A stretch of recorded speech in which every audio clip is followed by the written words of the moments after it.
So dear children, कल है आपके सोशल साइंस का एग्जाम। तो यहाँ पर मैं आपसे बेसिक 10 पॉइंट्स डिस्कस करने वाली हूँ जो कि आपको सोशल साइंस के एग्जाम के पहले ध्यान में रखना बहुत ज़रूरी है।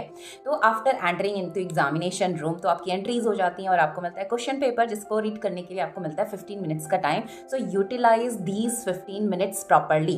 कई बार क्या होता है ना, हरीली हम जल्दीबाजी में क्वेश्चन पढ़ लेते हैं, रॉन्गली अंडरस्टैंड कर लेते हैं क्वेश्चन को, तो उसके बाद हम अगले 2 बार इस क्वेश्चन को पढ़ेंगे ना तो सेम मीनिंग ही हमारे दिमाग में बैठ जाती है। तो ये मिस्टेक मत करिए, पहली बार में ही क्वेश्चन को बहुत आराम से रिलैक्स होकर पढ़िए and then after 2 to 3 times question paper को रीड करिए। 15 मिनट्स पूरे इस चीज के लिए दिए जाते हैं। And second is try to write your answers and points. तो मैंने क्लास में भी आपको हमेशा बोला है कि आंसर्स को हमेशा पॉइंट्स में लिखने की कोशिश करिए instead of going paragraph wise, क्योंकि पॉइंट्स में ना आपको भी चीजें याद रहेंगी कि आप कोई पॉइंट रिपीट तो नहीं कर रहे हैं, और एग्जामिनर को भी करेक्शन करने में, मार्किंग करने में ये बहुत ईजी रहता है और आपका कोई भी मार्क्स मिस नहीं होगा। Number third is add examples. Yes, तो कुछ क्वेश्चंस तो अपने आप ही हमें बताते हैं कि explain with example, right, but कुछ क्वेश्चंस ऐसे होते हैं जहाँ पर किसी टर्म को आपसे पूछा गया होता है या किसी कॉन्सेप्ट को बताने के बारे में कहा गया है या कुछ एनालिसिस, कुछ ऐसा पॉइंट क्वेश्चन रिलेटेड हो सकता है। तो सपोज उस कंडीशन में आपको 2-3 लाइनें आ रही हैं, उसके बाद आप समझ नहीं पा रहे हैं कि मैं कैसे लैंग्वेज को एक्सपेंड करके लिखूं और क्वेश्चन 3 मार्क्स के लिए आता है या सपोज 5 मार्क्स के लिए आ जाता है। तो उस कंडीशन में अपने आंसर को क्लियर कट और ज्यादा अच्छे से क्लियर करने के लिए आप एग्जाम्पल्स का यूज करिए। एग्जाम्पल्स आपके आंसर को कंप्लीट करते हैं। Number 4 is use keywords and highlight the keywords also. Yes, आप ऑफकोर्स अपनी बुक में जो भी पॉइंट्स, अब लास्ट डे में तो आप कुछ एक्स्ट्रा नहीं करेंगे यहाँ पर, बट जितना आपने पढ़ा हुआ है उनको रिवाइज करिए और याद रखिएगा उस पर्टिकुलर टॉपिक से मेन कीवर्ड्स कौन से हैं उनको आप आंसर में यूज करने के साथ ही साथ हाईलाइट भी करिएगा, जो दिखाएगा कि हाँ भाई आपने बुक पढ़ी है, आपको चीजें मालूम है। Next point is attempt all the question. जी हाँ भाई, आपने सारे चैप्टर में पढ़ा है तो कुछ ना कुछ पॉइंट तो आपके दिमाग में होंगे, कुछ ना कुछ कीवर्ड्स आपके दिमाग में होंगे, तो जितना आपको आता है आप कोशिश करिएगा रेलेवेंट चीजों को लिखने का, क्वेश्चन छोड़ के मत आइएगा, क्योंकि हर एग्जामिनर की कोशिश रहती है कि भाई अगर बच्चा फेलिंग कंडीशन में भी जा रहा है तो कहीं ना कहीं आधा नंबर ऐड करके भी वो पासिंग की बाउंड्री लाइन तक पहुंच जाए। तो एग्जामिनर कभी, कोई एग्जामिनर नहीं चाहता कि भाई आप फेल हो जाएं, तो जो बिलो एवरेज वाले भी हैं, इट्स ओके नाउ, हमें कैसे अच्छा करना है इसके ऊपर काम करना है। तो आप कोशिश करिएगा कि अटेम्प्ट ऑल द क्वेश्चंस। और कुछ भी लिखने का मतलब ये नहीं है कि आप हनुमान चालीसा लिख करके पेपर में आ रहे हैं और आपको मार्क्स मिल जाएंगे। नो, एग्जाम से यानी टर्म चैप्टर से रिलेटेड जो आपको आते हैं उन चीजों को आप जरूर लिखिए उस क्वेश्चन में, आपको कुछ ना कुछ आधा एक नंबर मिल करके एटलीस्ट पासिंग बाउंड्री को आप टच कर पाएंगे।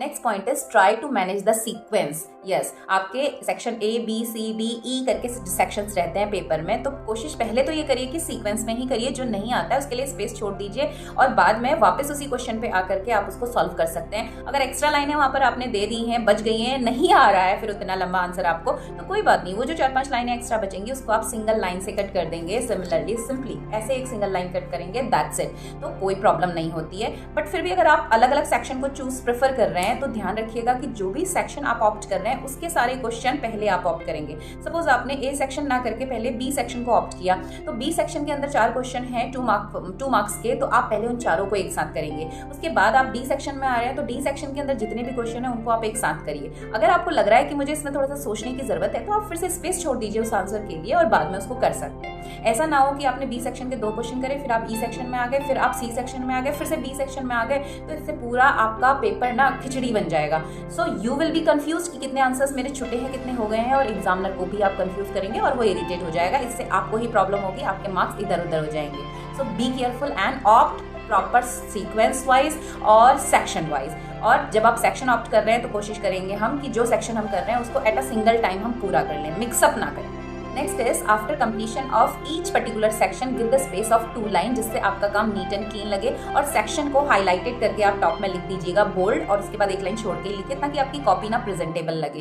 एंड आफ्टर एवरी क्वेश्चन, आपने 2 मार्क्स के क्वेश्चन किए, एक आंसर आपका पूरा हो गया, 1 लाइन छोड़ दीजिए, फिर अगला क्वेश्चन आपने किया, 1 लाइन छोड़ दीजिए। कई बार जब हम कॉपी चेक करते हैं तो हम देखते हैं कि बच्चे 1 मार्क का जो MCQ भी आता है ना, एक साथ चिपका के लिख देते हैं, तो उससे प्रॉब्लम होती है, आपको ही प्रॉब्लम हो जाएगी, क्योंकि हो सकता है कि करेक्शन करते करते कहीं पे एक आधा नंबर एग्जामिनर देना भूल जाए, और अब उस 2-3 नंबर का तो कोई कैलकुलेशन ही नहीं है, आपको भी नहीं समझ में आएगा ना, आप उस 2 नंबर के लिए फिर बोर्ड के पास जाओगे दोबारा से कॉपी खुलवाने के लिए। तो इस चीज से बचने के लिए जरूरी है कि आप 1 लाइन का गैप दे करके अपने आंसर को करिए, जिससे आपको भी क्लियर दिखाई देगा, एग्जामिनर को भी क्लियर कट होगा, आपकी कॉपी भी neat and clean and presentable लगेगी और मार्क्स इधर उधर नहीं होंगे। Got it?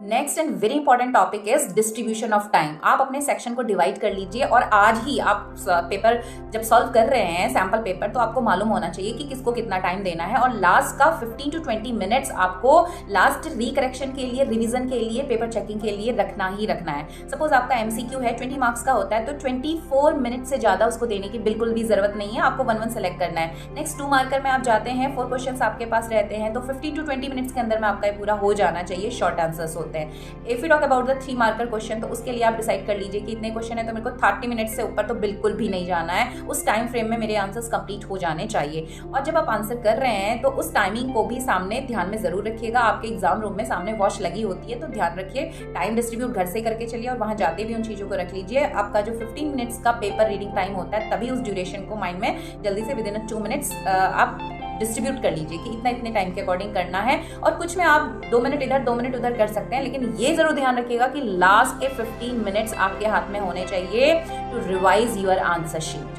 बहुत ज़रूरी है कि कहीं मेरा कोई आंसर छूट तो नहीं गया या मैंने कोई गलत आंसर तो नहीं लिख लिया, क्योंकि कई बार हम ऐसा देखते हैं कि बच्चा कंफ्यूज होकर के आंसर कुछ और ही लिख देता है। वो सही आंसर होता है बट क्वेश्चन तो कुछ और होता है, तो ये चीज़ आप खुद से चेक कर पाएंगे लास्ट के उस 15 to 20 minutes. Next important topic is mind mapping for the answers. जी हाँ, जो तो 3 मार्कर्स और 5 मार्कर्स वाले क्वेश्चन होते हैं, जनरली उसमें आपको कुछ वर्ड मिलेंगे लाइक एनालिस करना, एक्सप्लेन करना, जस्टिफाई करना, डिस्ट्रीब्यूशन प्रोवाइड करना, डिफ्रेंशिएट करना। तो उसको हमें कैसे आंसर करना है, ये चीज़ आप पहले ही जल्दी से, जब आप क्वेश्चन पढ़ रहे हैं तब भी आपने समझा, बट जब आप आंसर करने बैठ रहे हैं तो एक बार को क्वेश्चन पढ़ेंगे और 1 मिनट के लिए आप रिकॉल कर लीजिए कि मुझे ये बेसिक पॉइंट बनाने हैं, और आप उनको पेंसिल से भी लिख सकते हैं, यानी वो कीवर्ड्स कि मेरे ये वर्ड्स है, इन वर्ड्स को लेकर के मुझे अपने आंसर को टारगेट करना है। इससे क्या होगा कि आपका आंसर टू द पॉइंट चलेगा, आप लाइन से बाहर नहीं हटेंगे, पॉइंट से बाहर नहीं हटेंगे, एंड काटा पीटी आपके आंसर्स में नहीं होगी, जो कि आपकी कॉपी को गंदा दिखाएगा, इरिटेट करने वाला काम दिखाएगा। तो इस चीज को आप ध्यान में रखिएगा। Next important thing is that using flow chart. जी हाँ,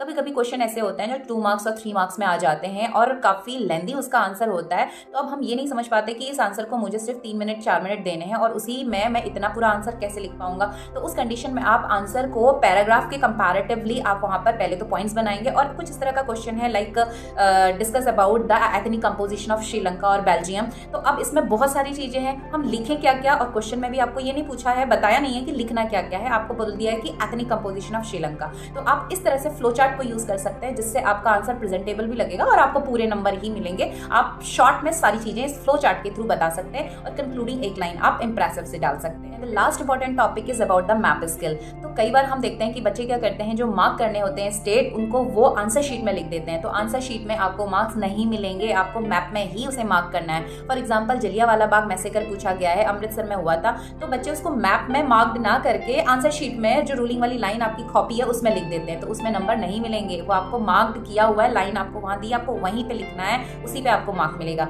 इस बात का आप ध्यान रखिएगा प्रॉपर मार्किंग के लिए। एंड कुछ मिनट्स में मैप ऐड मत करिए, अगर वो गिर जाएगा तो आपके 5 नंबर गए। तो इसलिए मैप को आप पहले ही 20 मिनट्स बिफोर लास्ट में ऐड कर लीजिए और अंदर उसको प्रॉपर्ली अटैच करके रखिए। लास्ट में ऐड करेंगे तो गिर सकता है, तो attach the map properly also and use the proper key, और everything you have to mention over that map page, right. Answer book में नहीं लिखना है, जो मैप शीट आपको दी गई है उसी मैप शीट पे उसको भर के आपने ऐड करना है, इस बात का ध्यान रखिएगा। So here I have shared some basic topics और points with you related to your examination, जो कि एज एन एग्जामिनर हम जब करेक्शन करते हैं तो हमें ये प्रॉब्लम दिखती है बच्चों की कॉपी में। तो इन चीज़ों को आप ध्यान में रखिएगा, मिस्टेक्स को अवॉइड करिएगा, have faith and believe yourself and do your best. So good luck for your examination.